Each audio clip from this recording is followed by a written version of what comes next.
नमस्कार, आप देख रहे हैं किसान उत्थान कार्यक्रम और मैं हूं साक्षी जादौन। जैसा कि हम सभी जानते हैं कि हरियाणा की मनोहर सरकार राज्य के किसानों के लिए विभिन्न प्रकार की कल्याणकारी योजनाओं का संचालन कर रही है, जिससे किसानों को काफी अधिक लाभ भी मिल रहा है। ऐसी ही एक योजना है हरियाणा कुसुम योजना। इस योजना के अंतर्गत मनोहर सरकार की ओर से सोलर पंप लगवाने के लिए 75% सब्सिडी दी जा रही है। कुसुम योजना के तहत किसान बिना बिजली खर्च के फसल की सिंचाई कर पाते हैं, क्योंकि सौर ऊर्जा की ओर कदम बढ़ाते हुए प्रदेश सरकार की ओर से निर्णय लिया गया है।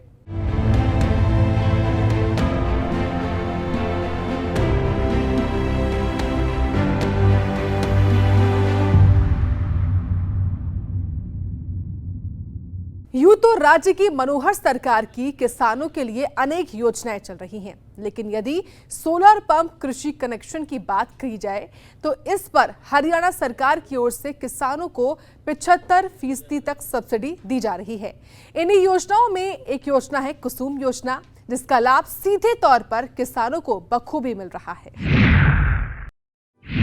साल 2014 से पहले किसानों की बदहाली किसी से छिपी हुई नहीं थी, लेकिन 2014 के बाद जो बदलाव आया है वो सबने देखा है, क्योंकि साल 2014 से प्रदेश की कमान मुख्यमंत्री मनोहर लाल ने अपने हाथों में ले ली थी और दिन रात मुख्यमंत्री मनोहर लाल किसानों की परेशानियों को दूर करने में लग गए, जिससे किसान की बदहाली दूर हुई, जिसकी बदौलत आज प्रदेश का किसान खुशहाल दिखाई दे रहा है। हरियाणा में 68 लाख एकड़ भूमि पर खेती की जा रही है। खेती करना है तो पानी की पर्याप्त व्यवस्था जरूरी है। कहते हैं बिन पानी सब सून।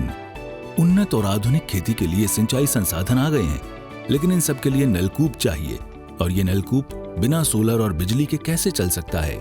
ऐसे में किसानों के सामने इन नलकूप को चलाने की समस्या सामने आई तो मुख्यमंत्री मनोहर लाल सामने आए और उन्होंने सोलर पंप के लिए सब्सिडी देने की घोषणा की। सौर ऊर्जा को बढ़ावा देने के लिए एक कदम उठाया। ये केवल हमारे प्रदेश और देश की स्थिति नहीं है, वैसे तो दुनिया में, जिसको ग्लोबल वार्मिंग इस नाते से एक शब्द प्रयोग करके और एक चेतावनी दी जा रही है कि सारी दुनिया में ग्लोबल वार्मिंग जो है ये हो रही है। इस ग्लोबल वार्मिंग का मुकाबला करने के लिए सोलर ऊर्जा को हम कितना ज़्यादा उपयोग कर सकते हैं, उसका उस सारे को बैलेंस बैठ करने के लिए भी एक बहुत बड़ा अच्छा ये कार्यक्रम है।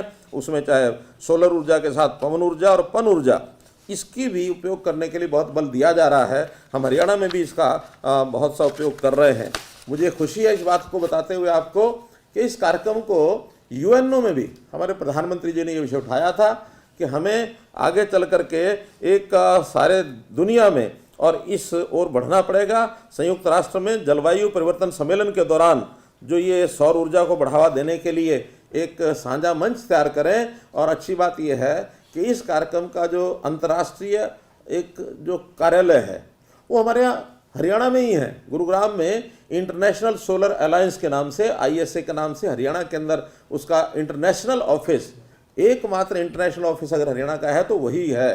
तो इसलिए उसका भी उपयोग हमको हो रहा है। हम हरियाणा में बहुत तेज़ गति से बढ़ रहे हैं और मुझे बताते हुए खुशी हो रही है कि पिछले साल में जो 15,000 सोलर पंप एक ही साल में हमने लगाए हैं, हरियाणा देश का पहला स्थान प्राप्त किया है। तो इसलिए इस विषय को आगे बढ़ाते हुए जो हमारे बड़ी संख्या में जो पावर के ऊपर डिपेंडेंट जो हमारे ट्यूबवेल लगे हुए हैं, उसमें पावर के ऊपर ये सारे बिजली के ऊपर चालित हैं और इस बिजली का खर्च हमारा जो आता है, हमको इसकी लगभग 6,500 करोड़ रुपया सब्सिडी देनी पड़ती है, जो अपने आप में प्रदेश की जनता के ऊपर एक बड़ा बोझ है। हम अगर सोलर पंप पर ज़्यादा जाएंगे तो ये बिजली की सब्सिडी भी कम होगी और साथ में जो 3 लाख ट्यूबवेल जो लगाए जाते हैं डीजल पर चलने वाले, अगर उनको भी हम शिफ्ट करते हैं तो किसान का डीजल का पैसा बचेगा। उसकी जो डबल आय होनी है वो डबल आय भी उसकी होगी और उसी में उसको एक लाभ मिलेगा।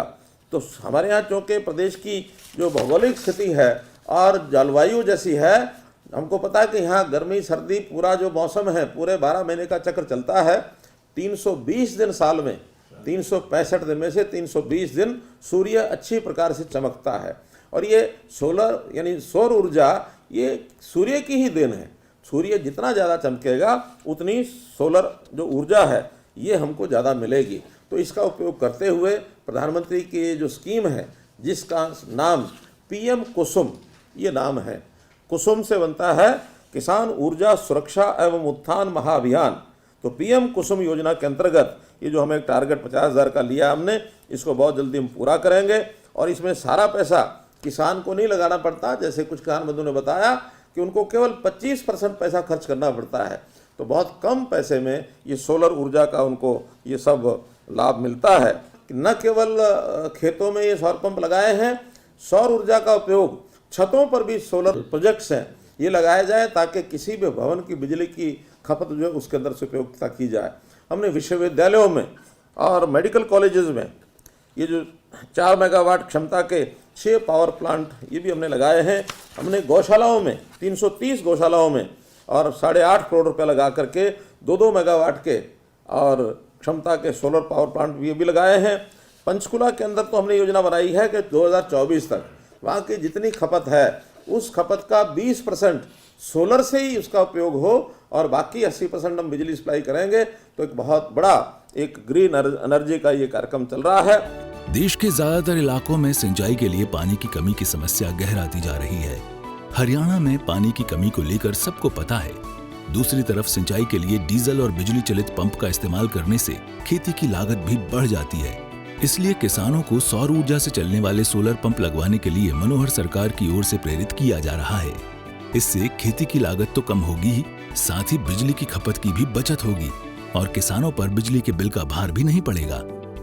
हरियाणा के किसानों के लिए सबसे अच्छी बात तो यह है कि सोलर पंप लगवाने के लिए देश में सबसे ज्यादा सब्सिडी हरियाणा में ही दी जा रही है। हरियाणा की मनोहर सरकार किसानों को कुसुम योजना के तहत 75% सब्सिडी दे रही है। और मेरे पास पहले इंजन के ट्यूबवेल होया करते, जो कि बहुत महंगा खर्चा पड़ा करता। सरकार ने इतनी बढ़िया स्कीम निकाल दी है सोलर वाली, जिससे किसान के खर्चे बहुत सारे घट गए। जो सरकार की पॉलिसी है, स्कीम है कि भाई किसान का खर्चा कम करो, आमदन बढ़ाओ, तो भाई ये बहुत बढ़िया जरिया है सरकार की तरफ से। मैं तो ये कहूँगा हर किसान ने अपने खेत में लगवाना चाहिए। साल पहले लगवाया था, गवर्नमेंट की सब्सिडी थी, उस पर लगवाया था। कितना फ़ायदा है इसका? इसके फ़ायदे ही फ़ायदे हैं। तेल की बचत है, किसी भी टाइम चलाओ, कोई दिक्कत नहीं दिन में। पहले खर्चा ज़्यादा हुआ करता? पहले बहुत ज़्यादा खर्चा हो जाता। लगा लो एक दिन में कम से कम भी 1000 रुपये का डीजल खपत हो जाती। अब इससे मतलब डीजल की बचत है। मैंने ये सोलर का कनेक्शन 1 साल पहले लिया था। इसके बहुत फ़ायदे हैं। एक तो जिम्मेदार इसको आसानी चला सकता है, बटन दबाओ और चला पड़ा। दूसरी बात, इंजन चलाना पड़ता था पहले, उसके अंदर तेल डालना पड़ता था, उसकी रिपेयर करवानी पड़ती थी, और सबसे मोटी जो दिक्कत आती थी वो हैंडल मारने की आती थी। एक आम आदमी जो है तो उसको इंजन को हैंडल नहीं मार सकता। पहले जो है ना, हम तेल से जैसे डीजल से इंजन चलाते थे, उसमें जो है ना बहुत ज़्यादा नुकसान होता था। एक किले पर कम से कम 800-700 रुपया खर्चा आ जाए सिंचाई करने में। और अब जो है ना हमारा फ्री के बराबर काम हो रहा है ये बिल्कुल। और इसको हम चला कर वैसे घर भी जा सकते हैं, कोई दिक्कत वाली बात नहीं। इंजन को तो जैसे चला कर छोड़ दिया तो वहाँ रहना पड़ेगा परमानेंट मानस को, है कभी ये हो गया कभी वो हो गया, और इसमें कोई टेंशन वाली बात नहीं। कुसुम योजना के तहत प्रदेश के हजारों किसानों को आज फायदा मिल रहा है। इसके तहत अब किसानों को खेतों में फसलों की सिंचाई करने के लिए बिजली पर निर्भर नहीं रहना पड़ता है। अब खेतों में किसानों की फसलें सौर ऊर्जा संचालित पंप से लहलहा रही हैं। किसानों के चेहरे पर इसकी मुस्कान साफ दिखाई दे रही है। ये जो सोलर योजना सरकार ने जो स्कीम चलाई है, इससे किसानों को बहुत फ़ायदा होगा, क्योंकि जैसे पेट्रोल और डीजल की कीमतें बढ़ती जा रही है लगातार, वो बचत होगी। बिल्कुल अपनानी चाहिए, और मैं तो कहता हूँ हर एक किसान को अपनानी चाहिए, जिससे उनको मतलब डीजल और बिजली की जो समस्या है उससे भी निजात मिल सकती है, और इससे उनको मतलब जो आर्थिक स्थिति है वो उसमें सुधार हो सकता है। कुसुम योजना के तहत किसानों को सौर ऊर्जा पंप लगवाने के लिए प्रोत्साहित करने और उन्हें वित्तीय सहायता प्रदान करने के मामले में हरियाणा देश भर में अग्रणी राज्य है। इतना ही नहीं, इस साल 70,000 सोलर पंप लगाने का लक्ष्य हरियाणा सरकार की ओर से निर्धारित किया गया है। अगर आप हरियाणा प्रदेश के निवासी किसान हैं, तो ऑनलाइन आवेदन कर कुसुम योजना यानी सोलर पंप कनेक्शन का लाभ उठा सकते हैं। ब्यूरो रिपोर्ट, सूर्य समाचार। सौर ऊर्जा को अपनाने से किसानों का डीजल बचेगा और आमदनी में भी बढ़ोतरी होगी। किसानों को लाभान्वित करने के उद्देश्य से सरकार की ओर से माइक्रो इरिगेशन पर भी पूरा ध्यान केंद्रित किया जा रहा है। किसान अब अन्नदाता से ऊर्जादाता भी बनेंगे। तो देखा आपने कैसे मुख्यमंत्री मनोहर लाल के कुशल नेतृत्व में हरियाणा आगे बढ़ रहा है और प्रदेश के किसान भी आगे बढ़ रहे हैं। तो चलिए दीजिए इजाजत, आज के किसान उत्थान में इतना ही। तब तक के लिए नमस्कार।